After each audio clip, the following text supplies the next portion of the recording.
Heart attack ಅಂದರೆ ಏನು ಅಂದರೆ, ಹಾರ್ಟ್ ಅಟ್ಯಾಕ್ ಬೇರೆ, ಕಾರ್ಡಿಯಾಕ್ ಅರೆಸ್ಟ್ ಬೇರೆ, ಕಾರ್ಡಿಯಾಕ್ ಫೇಲ್ಯೂರ್ ಬೇರೆ. ಈ ರಕ್ತನಾಳ ತುಕ್ಕಿಡಿಯುತ್ತೆ. ಯಾಕೆ ತುಕ್ಕಿಡಿಯುತ್ತೆ? ಕೊಲೆಸ್ಟ್ರಾಲ್ ಯಾಕೆ ಜಾಸ್ತಿ ಆಗುತ್ತೆ? ನಮ್ಮ ಆಹಾರದ ಅವ್ಯವಸ್ಥೆಯಿಂದ ಕೊಲೆಸ್ಟ್ರಾಲ್ ಜಾಸ್ತಿ ಆಗ್ತದೆ.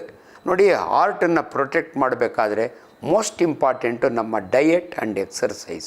Walking is the best exercise.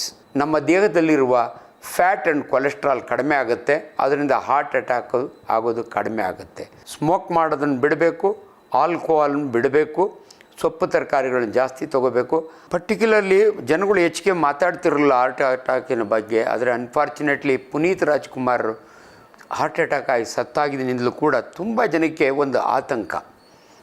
ಎಷ್ಟು ಚಿಕ್ಕ ವಯಸ್ಸಿಗೆ ಆರೋಗ್ಯವಾಗಿದ್ದವ್ರಿಗೆ ಹಾರ್ಟ್ ಅಟ್ಯಾಕ್ ಆಯ್ತಲ್ಲ, ನಮ್ಗೆ ಆಗ್ಬೋದಾ ಅನ್ನೋ ಭಯ.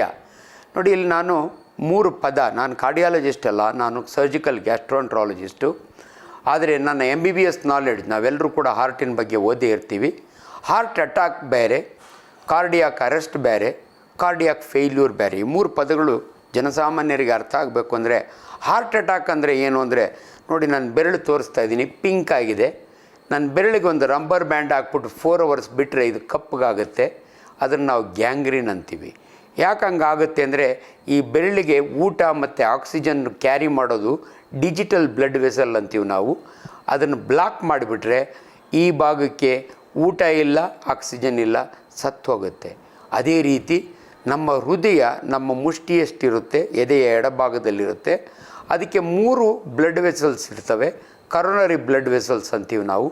ಆ ರಕ್ತನಾಳ ಏನಾದರೂ ಬ್ಲಾಕ್ ಆದರೆ ಇಲ್ಲಿ 4 ಅವರ್ ತೊಗೊಳ್ತು, ಅಲ್ಲಿ 5 ನಿಮಿಷಕ್ಕೆ. ಯಾಕಂದರೆ ಮಯೋಕಾರ್ಡಿಯಮ್ ಈಸ್ ಎ ಸ್ಪೆಷಲ್ ಮಸಲ್ ಅದು. ಸೊ ಅದೇನಾದರೂ ಬ್ಲಾಕ್ ಆಯಿತು ಅಂದರೆ ಅಷ್ಟು ಹಾರ್ಟು ಸತ್ತೋಗುತ್ತೆ. ನನ್ನ ಭಾಷೆಯಲ್ಲಿ ಅದನ್ನು ಮಯೋಕಾರ್ಡಿಯಲ್ ಇನ್ಫಾರ್ಕ್ಷನ್ ಅಂತೀವಿ, MI ಅಂತೀವಿ. ಅದನ್ನೇ ಹಾರ್ಟ್ ಅಟ್ಯಾಕ್ ಅನ್ನೋದು. ಇದಕ್ಕೆ ಕಾರಣ ಏನು ಡಾಕ್ಟ್ರೇ? ಭಾಳ ಇಂಪಾರ್ಟೆಂಟು. ಈ ರಕ್ತನಾಳ ತುಕ್ಕಿಡಿಯುತ್ತೆ. ಯಾಕೆ ತುಕ್ಕಿಡಿಯುತ್ತೆ? ಯಾರ ದೇಹದಲ್ಲಿ ಕೊಲೆಸ್ಟ್ರಾಲ್ ಜಾಸ್ತಿ ಇರುತ್ತಲ್ಲ, ಅದು ಕೊಲೆಸ್ಟ್ರಾಲ್ ಯಾಕೆ ಜಾಸ್ತಿ ಆಗುತ್ತೆ? ನಮ್ಮ ಆಹಾರದ ಅವ್ಯವಸ್ಥೆಯಿಂದ ಕೊಲೆಸ್ಟ್ರಾಲ್ ಜಾಸ್ತಿ ಆಗ್ತದೆ. ಸೊ ಅದಕ್ಕೋಸ್ಕರವಾಗಿ ಯಾರು ಹೆಚ್ಚು ಸೊಪ್ಪು ತರಕಾರಿಗಳನ್ನು ತಿಂತಾರೆ, ನೀರು ಜಾಸ್ತಿ ಕುಡಿತಾರೆ, ನಾನ್ ವೆಜಿಟೇರಿಯನ್ ಕಡಿಮೆ ತಿಂತಾರೆ, ಅಂಥವರಿಗೆ ದೇಹದಲ್ಲಿ ಕೊಲೆಸ್ಟ್ರಾಲ್ ಕಡಿಮೆ ಇರುತ್ತೆ. ತಿಂದರೂ ಕೂಡ ಯಾರು ಸರಿಯಾಗಿ ಎಕ್ಸಸೈಸ್ ಮಾಡಲ್ವಲ್ಲ. ನೋಡಿ, ಹಾರ್ಟನ್ನು ಪ್ರೊಟೆಕ್ಟ್ ಮಾಡಬೇಕಾದ್ರೆ ಮೋಸ್ಟ್ ಇಂಪಾರ್ಟೆಂಟು ನಮ್ಮ ಡಯೆಟ್ ಆ್ಯಂಡ್ ಎಕ್ಸರ್ಸೈಸ್. ಎಕ್ಸರ್ಸೈಸ್ ಅಂದರೆ ಜಿಮ್ಗೆ ಹೋಗಬೇಕು ಅಂತಿಲ್ಲ. ಪ್ರತಿಯೊಬ್ಬರಿಗೂ ಕೂಡ ಒಂದು ಅಡ್ವೈಸು, ಅಟ್ಲೀಸ್ಟ್ 45 ನಿಮಿಷ ಒಂದು ದಿನದಲ್ಲಿ, at least 5 days in a week walking is the best exercise. So ಅದನ್ನು ಮಾಡೋದ್ರಿಂದ ನಮ್ಮ ದೇಹದಲ್ಲಿರುವ ಫ್ಯಾಟ್ ಆ್ಯಂಡ್ ಕೊಲೆಸ್ಟ್ರಾಲ್ ಕಡಿಮೆ ಆಗುತ್ತೆ, ಅದರಿಂದ ಹಾರ್ಟ್ ಅಟ್ಯಾಕ್ ಆಗೋದು ಕಡಿಮೆ ಆಗುತ್ತೆ. ಅದಕ್ಕಿಂತ ಇಂಪಾರ್ಟೆಂಟು ಸ್ಮೋಕಿಂಗ್. ಯಾರು ಸ್ಮೋಕ್ ಮಾಡ್ತಾರಲ್ಲ ಅವರಿಗೆ ಹಾರ್ಟ್ ಅಟ್ಯಾಕ್ ಜಾಸ್ತಿ.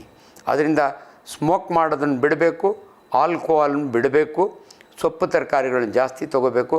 ಆವಾಗ ನಿಮ್ಮ ರಕ್ತನಾಳದಲ್ಲಿ ತುಕ್ಕಿಡಿಯುವಂಥದ್ದು. ಅದಷ್ಟೇ ಅಲ್ಲ, ಭಾಳ ಸಾರಿ ಹಾರ್ಟ್ ಅಟ್ಯಾಕಿಗೆ ಹಾರ್ಟಿನಿಂದ ದೂರ ಇರುವಂಥ ಕಾರಣಗಳು. ಅಂದರೆ ಯಾರು ಫ್ಲೈಟಲ್ಲಿ ಟ್ರಾವೆಲ್ ಮಾಡ್ತಾರೆ 10-12 ಗಂಟೆ ಕೂತ್ಕೊಂಡು ಕಾಲು ಮಡಚಿ ಕೂತಾಗ ಅಲ್ಲಿ ಥ್ರಾಂಬೋಸ್ ಆಗುತ್ತೆ ವೇಯ್ನಲ್ಲಿ. ಅದೇನಾದರೂ ಡಿಟ್ಯಾಚ್ ಆಗಿ ಬಂದು ಆ ಬ್ಲಡ್ ವೆಸಲ್ನೊಳಗೆ ಕೂತ್ಕೊಂಡ್ರೆ ಅದನ್ನು ನಾವು ಎಂಬೋಲಸ್ ಅಂತೀವಿ, ಕರೋನರಿ ಎಂಬೋಲಸ್.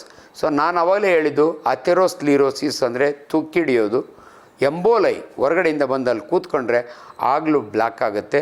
ಇವೆಲ್ಲವೂ ಕಾರಣಗಳು ಹಾರ್ಟ್ ಅಟ್ಯಾಕ್ಗೆ. ದಯವಿಟ್ಟು ನಿಮ್ಗೆ ಹಾರ್ಟ್ ಅಟ್ಯಾಕ್ ಆಗಬಾರ್ದು ಅಂದರೆ ಇವೆಲ್ಲ ಪ್ರಿಕಾಷನ್ಸ್ ತೊಗೋಬೇಕು.